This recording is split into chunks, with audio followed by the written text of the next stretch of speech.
Shalom. First off, I'd like to give all praise, honor, and glory to Yahweh, Ba'ashim Yahushai, Yahweh, who the world didn't really calls God, in the name of Yahushai, who the world didn't really calls Jesus Christ.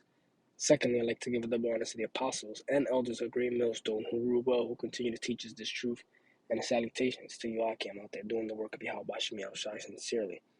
All right, the name of this lesson is Hurricane Season Will Remind You. All right, and we're just going to go through several clips here, and then we're going to hit the scriptures. So here's a clip from YouTube. The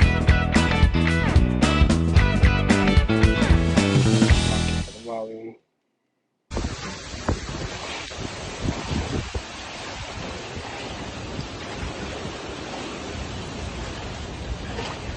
This is someone's house right here, man. Electric bike in there, electric bike. Looks like a nice house, bro. No more feeling it. Hammock layout, And this is what's left of their house,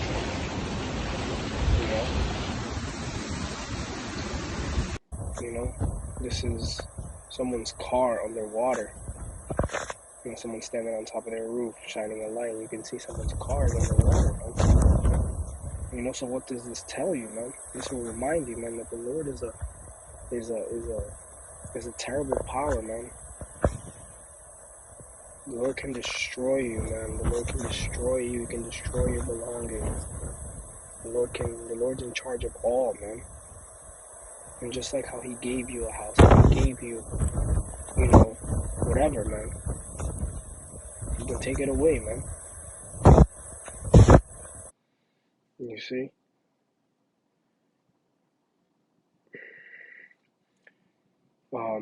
A Florida man revealed that his newly purchased $1 million McLaren P1 supercar was swept away during Hurricane Ian, with only 300 miles on the waterlogged odometer.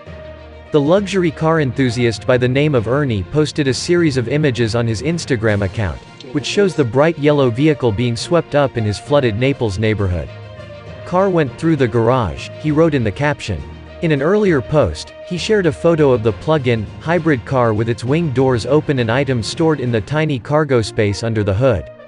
"My hurricane supply car," Ernie wrote. "Definitely loved driving it in race mode," he wrote in a post showing the sleek vehicle parked in front of a luxury home. And in yet another post, he showed off his McLaren parked next to a white Rolls-Royce inside the garage. More than 3,800 people commented on the image of the submerged car. "I'm so sorry, that's heartbreaking," one user wrote. "Stay safe, cars are replaceable," another said in sympathy. "Insurance job," a third quipped.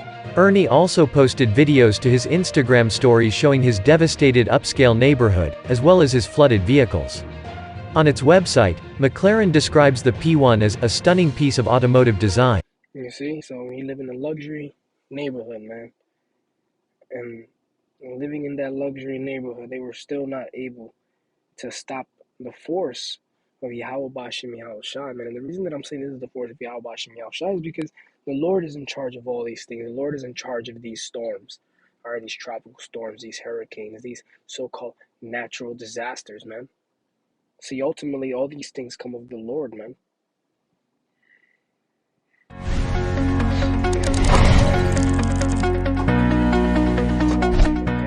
YouTube. No matter who you are, being yourself can be tough when you have severe asthma. Triggers can pop up. Our Angelina Salcido is actually in Valrico, where we're also seeing much more than just a power outage. Yeah, it has been a journey for us to get here, to say the least. The name of the game in Valrico is going to be down power lines, outages, and neighborhoods basically in pitch black. We tried to get to a viewer's home. His name is Anthony Rains. Kind of walk me through what he and his family went through earlier today, and we'll talk a little bit about that later on. But we were trying to get to his house because he had a big oak tree come into his house, and he's expecting that house is going to be a total loss. Tried to get to it. It has taken us quite a little bit, and we're still not there. And the reason being is because we have a lot of down trees, and with these down trees, you're going to see that we also have down power lines. So this big oak tree here on this road that is just before his house is basically bringing down 4 power lines here. Carter, can you pan up with me? You're going to see more power lines in the boxes. Hey, man, so the home is destroyed by an oak tree, man, in Valrico. All right, another part of Florida, man. Ultimately, hurricane season in general is a reminder to all these people who live in these, to people in general, man, that they better pray, man. They gotta pray for the Lord. They gotta pray that the Lord deliver them, man. And it's almost like a restart, man. Ultimately, the thing that you should be looking forward, the thing you should be looking for the most is Yahweh Bashim Yahushai, Salakia. You know, not a new house, not a new car, none of that, man. Because at the end of the day, none of that matters, man. So we can get to the scriptures. This is Matthew chapter 6, verse 19 through 20, and it says, "Lay not up for yourselves treasures upon earth, where moth and rust doth corrupt." All right, and I bring the scripture out pretty frequently, man. But hey, man, it's just one of those scriptures, man. All right, it says, "Lay not up for yourselves treasures upon earth," man. It's all right to have a house. We praying for those brothers out there that live in those places, man, that the Lord protects them, and allows them to get minimal damage, if not no damage, man. But ultimately, our number one prerogative should not be to live lavish and have all the houses and the cars and live in a luxury neighborhood like this man did in one of those videos, man. Why? Because these treasures that are laid upon the earth, they're corruptible. They can be damaged. They can be broken. All right. It says, and where thieves can break through and steal, exactly, people can come and steal them. It says, but lay up for yourselves treasures in heaven, where neither moth nor rust doth corrupt, and where thieves do not break through nor steal. Exactly. So ultimately, the gifts that we should be, the treasures rather that we should be laying up for ourselves are those treasures in heaven, man. Those treasures that those treasures that are going to give us, inner peace with Yahweh Bashim Yahushai. These treasures that are going to help us, get in the good graces of Yahweh Bashim Yahushai, man. Those are the treasures that we should be, looking to stock up on, man. Those are the treasures, man.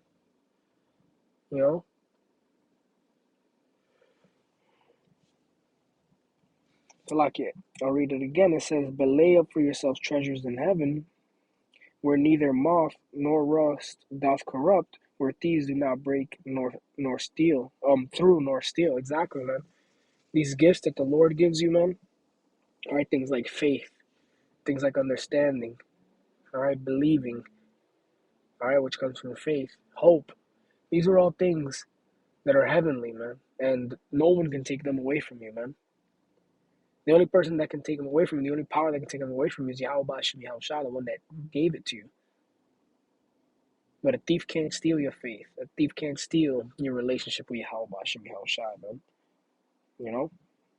This is 2 Corinthians chapter 4, verse 16 through 18, and it says, for which cause we faint not, but though our outward man perish, yet the inward man is renewed day by day. Exactly, man. So as our outward man dies, all right, figuratively, all right, and as we age, right, it dies every day, literally, right, but our outward man perishes, man. All right, figuratively, our outward man changes or perishes figuratively because we're putting off that outward man. We're putting off that man, that physical, that carnal man. All right. It says, yet the inward man is renewed day by day. Exactly, the inward man, the spirit, all right, is renewed day by day. It says, for our light affliction, which is but for a moment, worketh for us, Salakia, worketh for us a far more exceeding and eternal weight of glory. All right, so, this is a light affliction, man. If you are a brother who's going through this, man, just remember that the Lord got you, man, and this is, again, a light affliction, man.